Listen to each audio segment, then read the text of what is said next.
Hi everyone, welcome to Epic Chess, the channel that helps you improve your chess fast. In today's video I want to help you with one of the most basic questions in chess, which is how do I make a plan?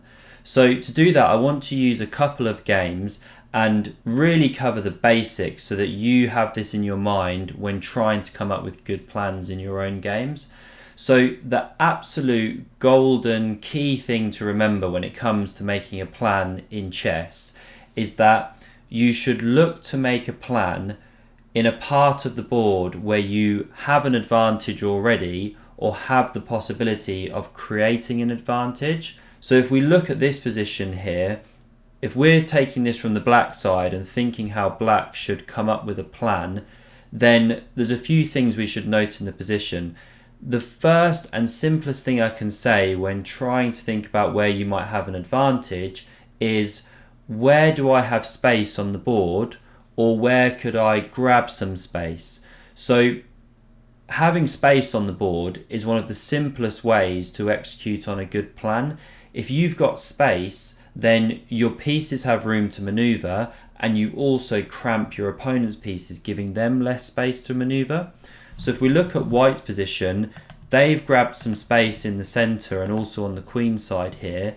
So the white plan is going to revolve around playing on the queen side most likely, pushing pawns around that space advantage. And on the black side of things, well, where can we play for a space advantage? And the answer to that comes on the king side. We can see that if we were to move this knight on f6, then suddenly this f pawn's freed to march down the board and into this space, which is still free on the king side. And the other thing to think about when trying to figure out the best way to make a plan and where you should be playing on the board is have a look at where your pieces are. So usually, as a rule of thumb, the side of the board that your pieces are either on, in say the case of the knights and the heavy pieces, or pointing towards, if we're thinking about the more long range pieces like queens and bishops, that's usually the side of the board you want to be playing on. So we can see that black has way more pieces on the king side here, all of these pointing in this direction, than they do on the queen side. So okay, black's best plan here, let's play on the king side. We've got a space advantage that we can create there, and our pieces are pointed in that direction. So how should black proceed with that in mind? Okay, they play knight to d7, a really logical move in the King's Indian. Now, I know some people will know this King's Indian opening, they know the plans for black because they've played it a lot, but understanding why black plays on the king side is really important, because if you find yourself in a position from any old opening and you're unfamiliar with it, then at least you can think on your feet, even if you've stumbled into an opening that you're not fully familiar with. So after knight d7, white plays now bishop to e3. So we'll also see here how white carries on with his plan of playing on the queen side. And now we have pawn to f5, seizing some space on the king side. Pawn to f3, bolstering the center. Pawn to f4, now bishop to f2, getting out of the way.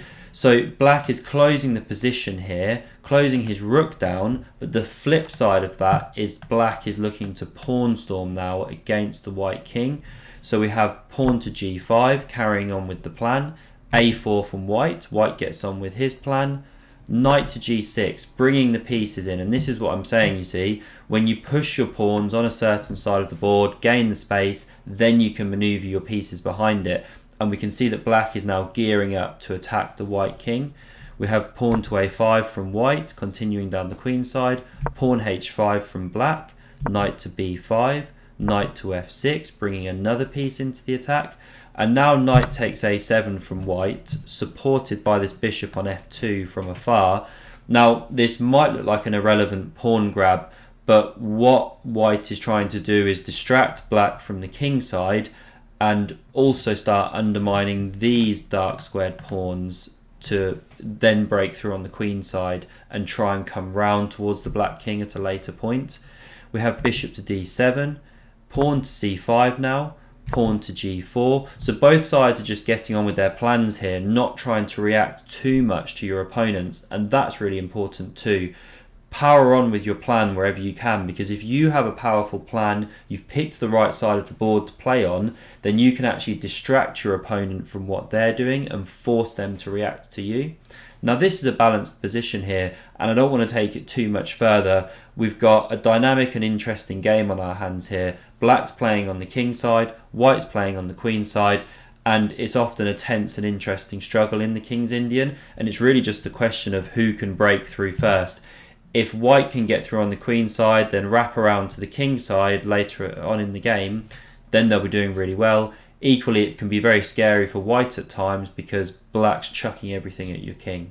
Now the second thing I just want to jump to in this video, and I'm going to switch the game board across now, is a more simplified position here. So we can see there's been a couple of pawn exchanges, the queens are off the board, there's a set of knights off the board, so it's a simplified game, and I played this myself actually just recently with the white pieces. Now no one necessarily has a big space advantage here. Yes, black has the pawn in the center, so technically a space advantage, but we don't have pieces developed pointing in certain directions. We don't have obvious and clear space advantages. So then we look to other things around how we can create advantage. And for white here, it's fairly obvious that they have a better pawn structure. We've got these two pawn islands versus these one pawn island here, a7, b7, one isolated pawn in the middle, and then these three pawns here. So black has the worst pawn structure, and white has a very easy and logical plan of playing against this d pawn.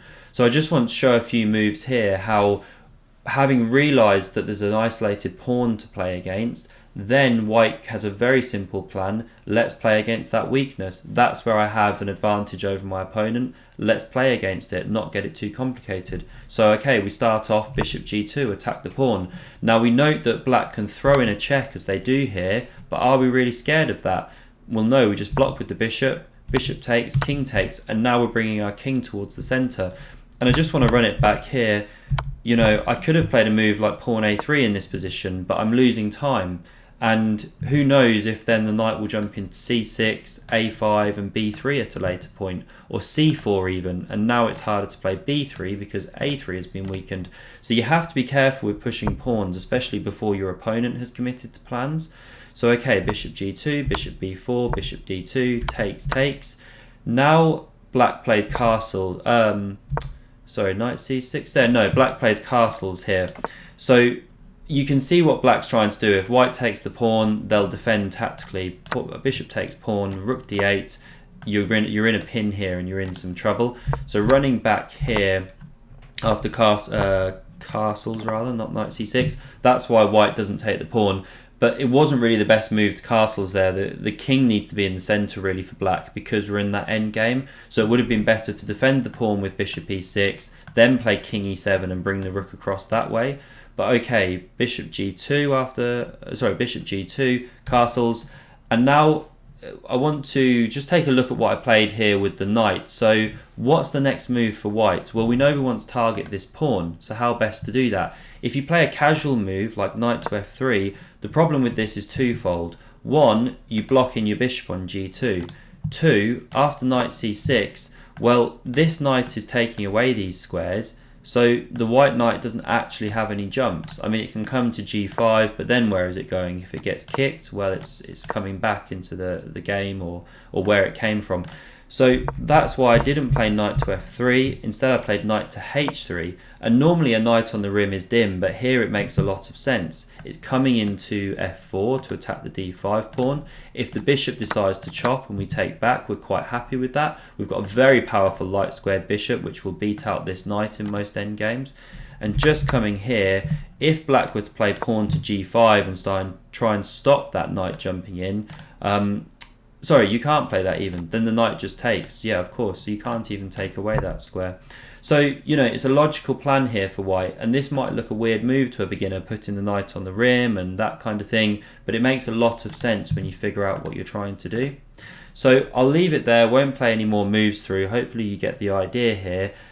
When you're trying to come up with a plan in chess, think about where you can create that advantage. In more complex positions, it might be where can I grab space, where can I maneuver my pieces, where are they aiming towards. In a simplified position, it might be, okay, where's the pawn structure favouring me? Or another advantage you start looking to, such as where can I create an initiative? So hopefully this really helps you with creating plans in your games in future. Do let me know if you have any questions on this or want to see future videos on the topic. I hope it helps and hope to see you again in another video. Thanks very much for watching.